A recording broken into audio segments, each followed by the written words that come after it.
Hello again, this is Oliver Blair. I'm going to sort of go over putting a model from SketchUp into Photoshop and then putting some entourage into it so we can get different senses of scale and sort of, yeah, practice doing that or sort of have a play with doing that. So what I've got here is that model from the first SketchUp tutorial where I sort of went over going from a drawing to making a sort of complex model from it. But I'll just sort of, I might go into and edit one of them again and sort of make it a bit smaller so that we can sort of get a sense of what we're doing. So I think there's the points up there, yeah, and I'll just bring that down to where all the other ones were at.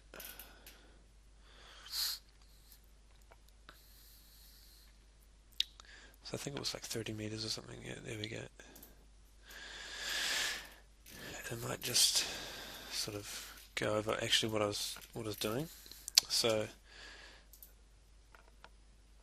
oh, sorry, that's something else. I'm just cropping some terrain for something else, but yeah, I think it's this one here. Yeah, here we go. So this is the outliner. You can find that up in Window under there, outliner on a PC version. So what this is one component that's sort of multiplied over and over and is sort of nested in all these other components. So because they're components and not groups, I sort of call them the same thing sometimes, but whatever. It means you can edit one and it'll edit all of them. So because they're all the same component, I can sort of push-pull one face and it'll push-pull all of them. And because they're all sort of rotated out different ways, they all sort of go different ways. And it becomes kind of more interesting. So you can do some sort of interesting stuff. Maybe I'll grab that one, see what happens if I do that. So that's kind of interesting again. It does sort of lose that. Oh no, maybe that is quite cool. What's going on there? Weird. So you get some interesting stuff, especially when they start overlapping and intersecting, and especially when you don't have any sort of goal that you want to achieve and you're just messing around. That's definitely when the best stuff sort of happens. But I might just leave it like that, I think, for now. I might, yeah, just sort of have a play and see what this looks like in Photoshop. So what we can do is we can do something like that, like get a sort of internal view. Wow, look at that. Sort of crazy stuff happening here. Go inside it and have a explore.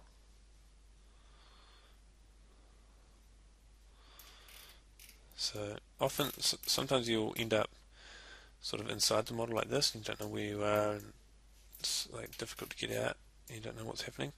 But what you can do is you've got this button up here that says zoom extent, and I think that's only on if you go into view, toolbars, and then go large toolset. You want to turn that on pretty much straight away, and then you can just go completely outside the whole model. So this is quite an external view, but I think something like this could be quite interesting. We'll just try something like this maybe, or sort of where we're a bit more. Oh, don't know what's going on there.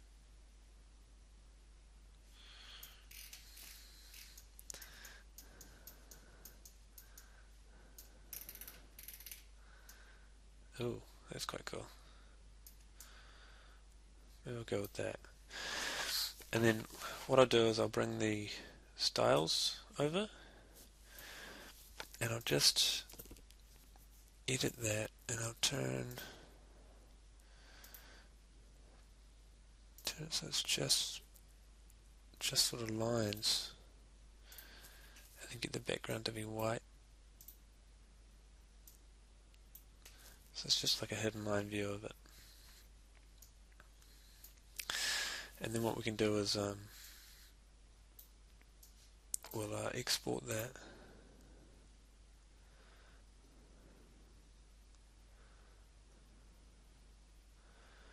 as a 2D graphic.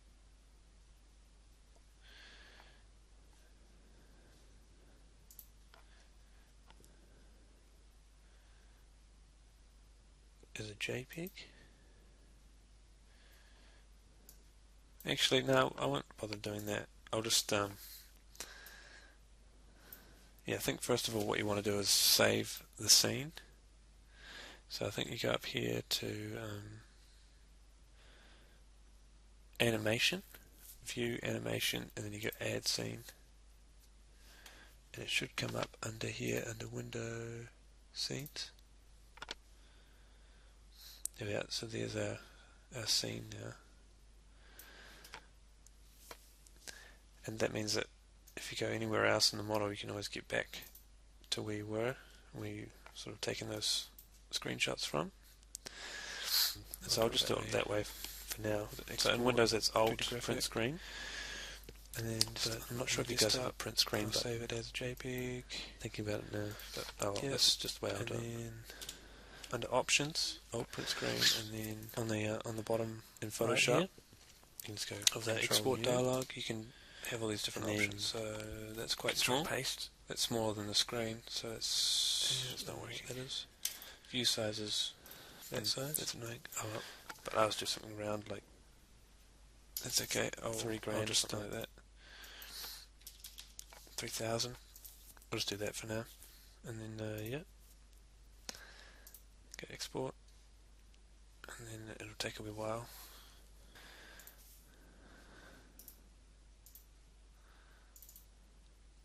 So open that image up and see how the line weight's actually a bit different than the in SketchUp. It's a bit thicker here. That's because the image is actually a lot bigger. So if I zoom in, use the zoom tool and just go actual pixels, so it's actually a bit bigger, which is nice because we can make it look a lot better if we start off with a higher resolution image. So that's just lines basically. So what we can do is go up to select color range, and then go click on the white, and then change this fuzziness. I'm not sure what it might be. It might be something like, I want quite a thick line, so it might be somewhere around there, 30ish. Too much or not enough fuzziness, and it'll select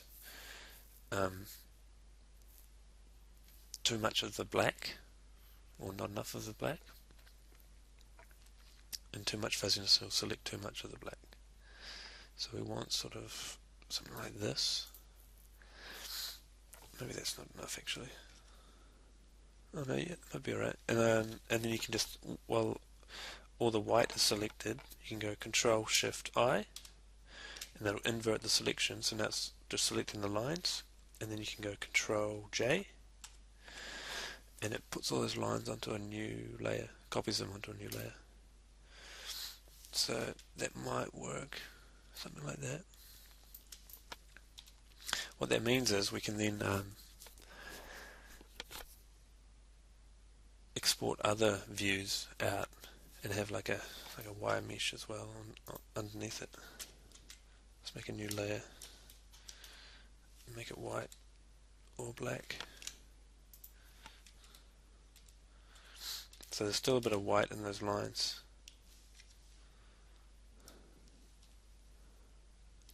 but oh well. So now we want some entourage or something to make it look like it's a certain scale, because this could be like a galaxy or a microbe or anything in between. So what I'll do is I'll just go to Google and type in something like spaceship,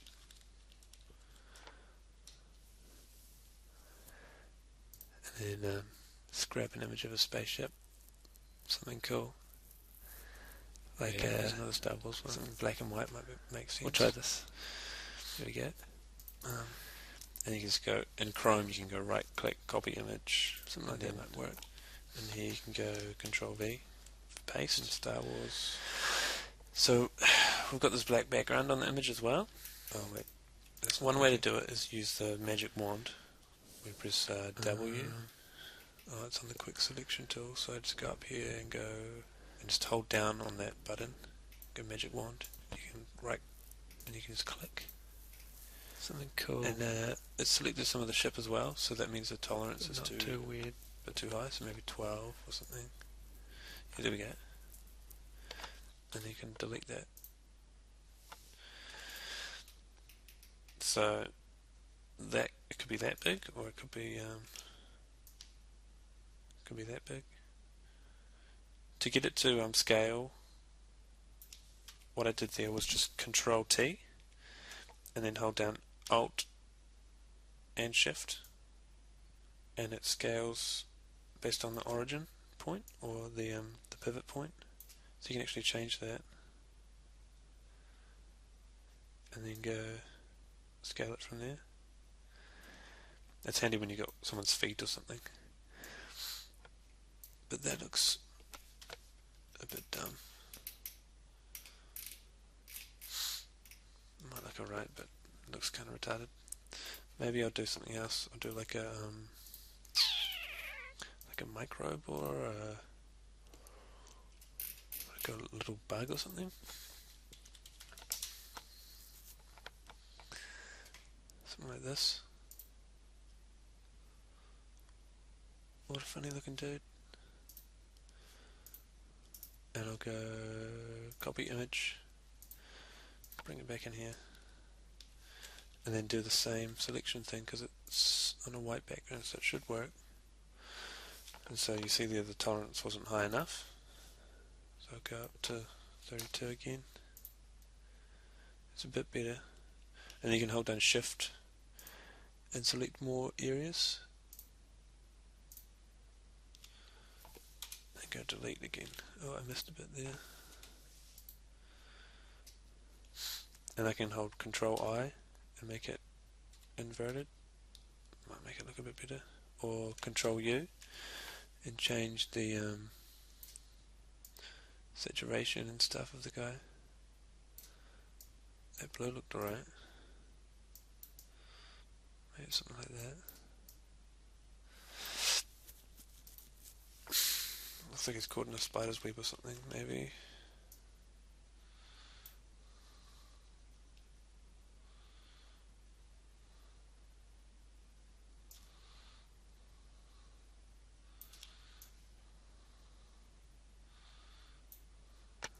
So that could work. You know, or that. Or, it looks a bit flat though. So maybe I'll go back to SketchUp and export it as a different sort of style. So maybe I'll use that with the shading and bring the shadows in and use them. Sort of see what's happening here. Changing the month alters the shading a bit. That's quite interesting up there. And then time of day.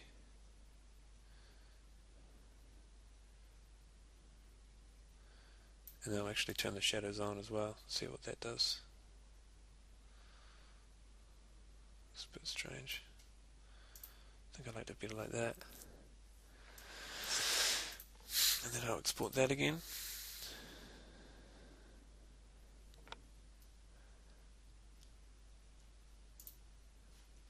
Open it up. And because it's opened into another tab in Photoshop, I can just go Control A and then copy it over to this one. I think I'll put it underneath the lines. Oh, yeah, underneath the lines.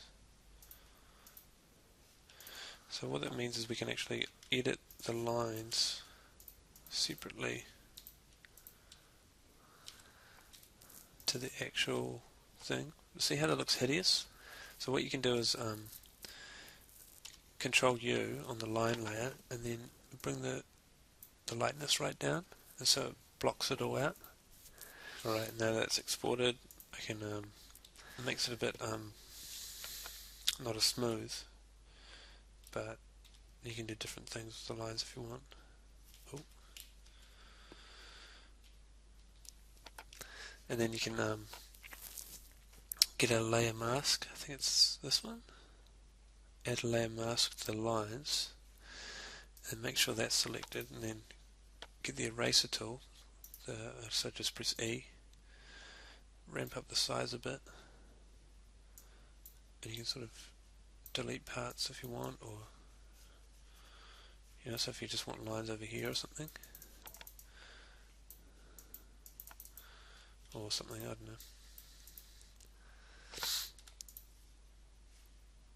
But maybe you want it sort of black, or it's kind of interesting. I might duplicate that layer and then sort of give it a colour, give it a bit of red, or maybe an orange or something.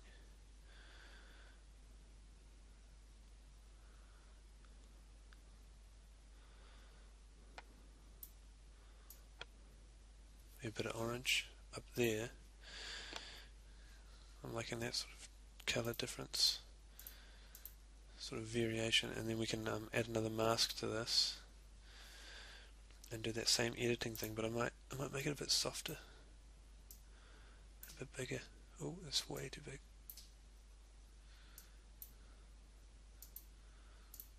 Yeah, something like that.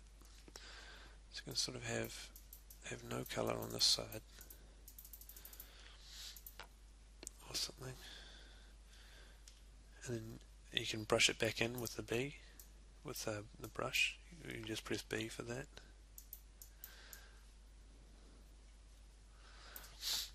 Maybe it works better like that.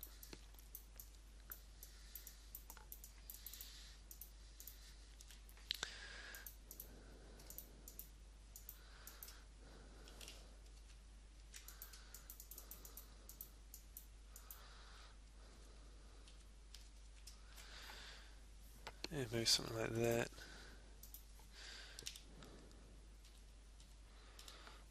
Actually, that's kind of bad.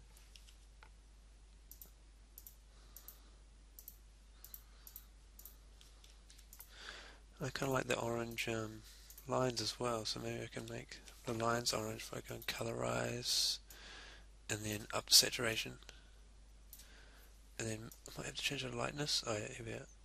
Sort of yellow. Maybe a contrast works. It's getting a bit hideous, isn't it? A bit messy, a bit busy. Might just do that, and then bring some more of those lines back in, a little bit more.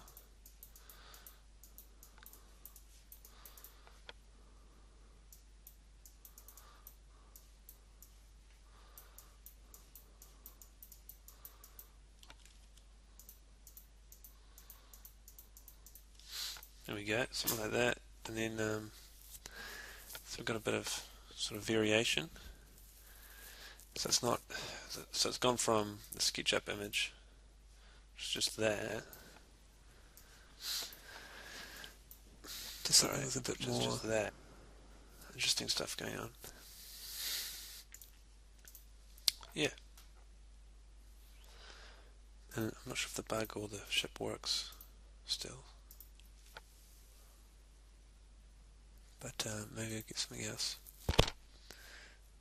Some entourage. What would work?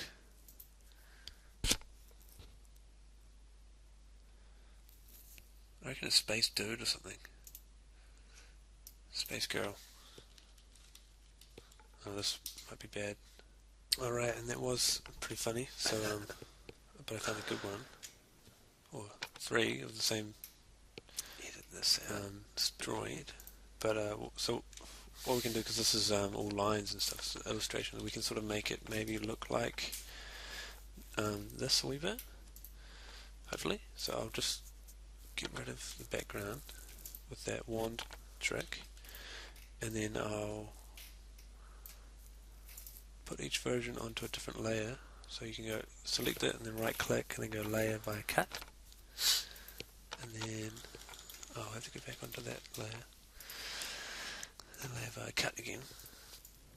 So now they're all on separate layers. So I was thinking about doing something sort of strange where they're all behind. It's sort of being weird. Looks like it's fading out or something. So what we can do is select one layer and then just type in a number, so I can go 50. I can't find any good ones. And that'll alter the opacity of that layer. Oh, she's pretty cool. So maybe I'll make this one 20 or something. And make the top one 80. They're all really bad. That might work. And then what I can do is select all the layers and then go duplicate. Yeah. And then Control E, I think. Yeah, Control E merges them all. So now they're all just that one layer. And what we can do is then hopefully sort of colorize it or change the colors.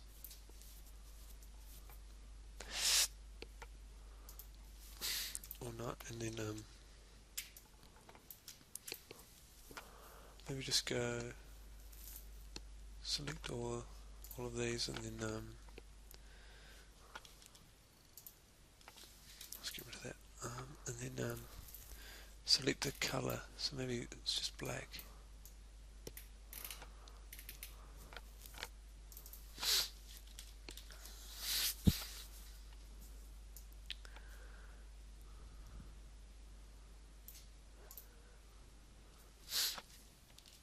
And then alter that color. That's not going to work, is it?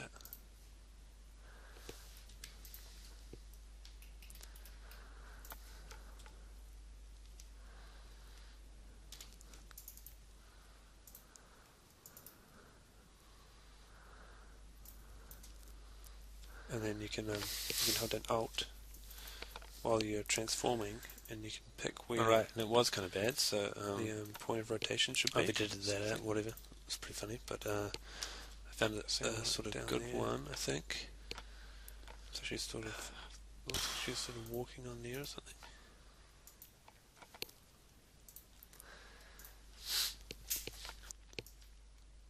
Make her a bit smaller, maybe. So it looks like she's in this epic auditorium arena thing. Something like that.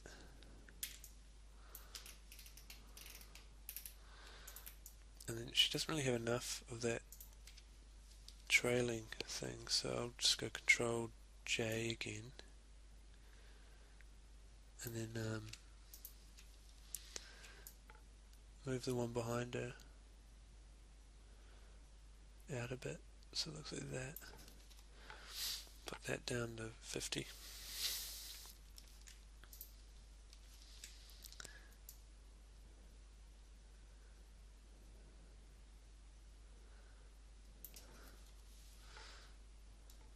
Put that on down to 20.